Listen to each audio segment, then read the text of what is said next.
We have a responsibility as marketers to help our clients use technology to bring people together. We have a responsibility as companies to offer the people who work in our companies a sense that we are helping them build their confidence, that we're helping them overcome their addictions, that we're going to teach them patience, and we're going to teach them how to build strong personal relationships. We don't have a choice. We have a higher burden upon us. And there's so many little things that we can do that we are failing horribly at, that are so easy. Let me show you one. Can I borrow someone's phone, please? Anyone? Thank you. Okay, there is a subconscious reaction to these devices when we use them, okay? What if I were to hold my phone while I'm talking to you? I'm not checking it, it's not buzzing, it's not beeping, I'm nothing, I'm just holding it. Do you feel at this moment that you are the most important thing to me right now? No, you do not.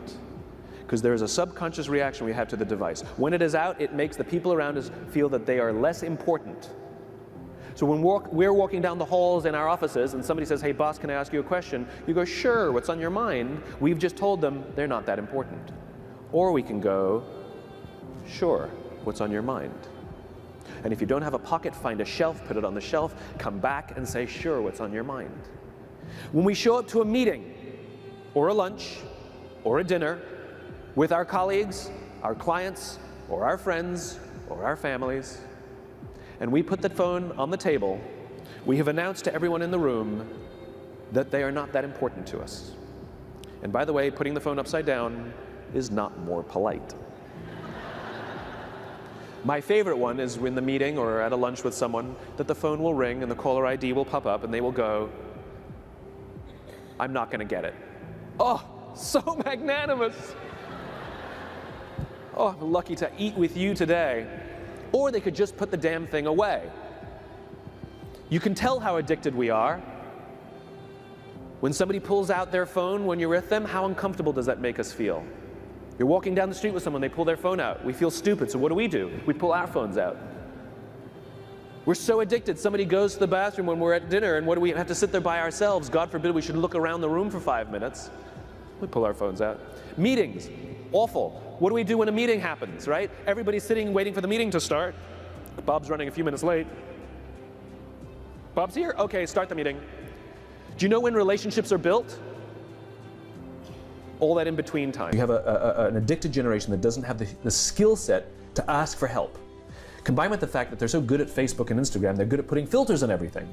So they're good at showing you how smart and strong they are. These kids who commit suicide, you go look at their Instagrams, you would have no clue that they were depressed because they're happy and they're star athletes, right? You'd have no clue because they're really good. So when we say silly things like, my door is always open, you're assuming they have the courage to come in. Combined with the fact that they're subject largely, not all, but too many, to a failed parenting strategy. Because their parents told them they were special, they could have anything they wanted, they can be anything they want, they got medals for coming in last, which by the way we know doesn't work. It devalues the medal for the one who comes in first, and the one who came in last, it makes them feel stupid because they know they didn't deserve it, right? The kids got into honors classes not because they deserved it, but because the parents complained. And some of them got good grades not because they earned them, but because the teachers didn't want to deal with the parents. And then the kids graduate college, and they get a job, and in an instant, they find out they're not special. They don't get anything for coming in last. Their parents can't get them a promotion, and you can't have whatever you want just because you want it. And in an instant, their entire self-image is shattered. And so you have an entire generation growing up with lower self-confidence than previous generations. So you have lower self-confidence than previous generations, combined with an inability to ask for help with things that you're struggling with, and you turn to social media or a device, you keep checking, you count your likes, you count your likes, you count your followers, and if somebody unfriends you, oh my God, it's trauma, right? The way they break up with each other is they just ghost each other, just cut each other out and stop returning texts and returning phone calls, because they don't have the skill set to say, hey, it's not working out, it's not me, it's you, right? There's no closure on things, right? Combined with the fact there's an institutionalized impatience. So they've grown up in a world of instant gratification. And so the problem is, they're accused of being entitled. I don't think they're entitled at all. Not at all. I think they're impatient.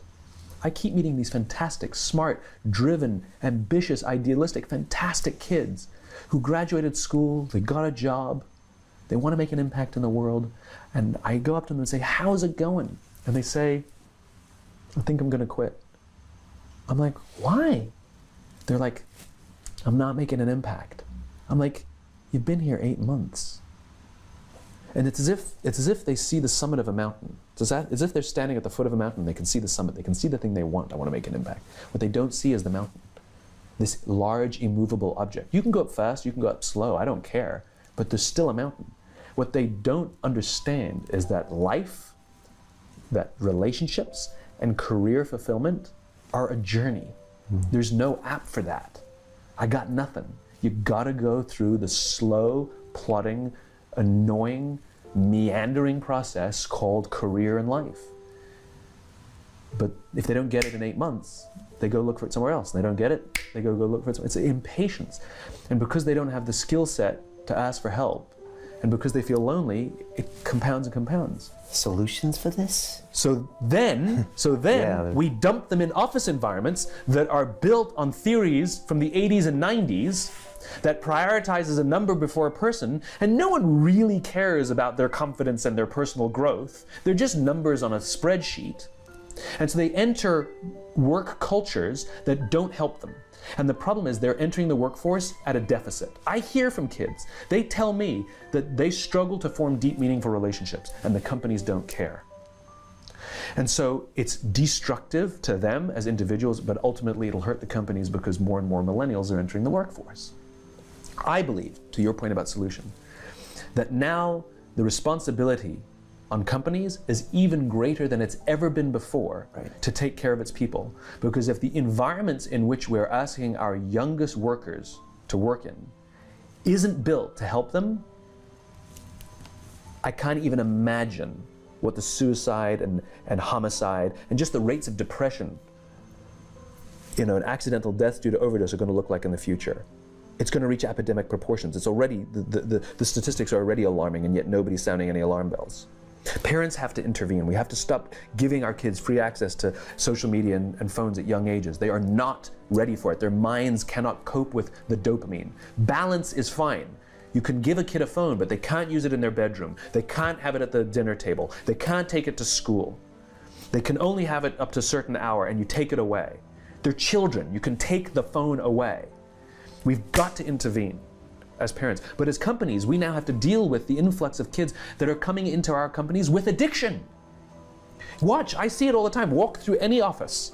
You'll see the older employees have their phones on the sides of their computers as they're working. You'll see the youngest employees have their phones face up in front of their keyboards between their arms as they're working. And this is how they work.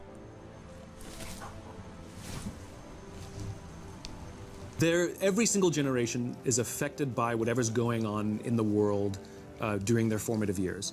So if somebody grew up during the Great Depression or the Second World War, they may grow up to be miserly, for example, or frugal, wanting to squeeze every drip of toothpaste out of the tube.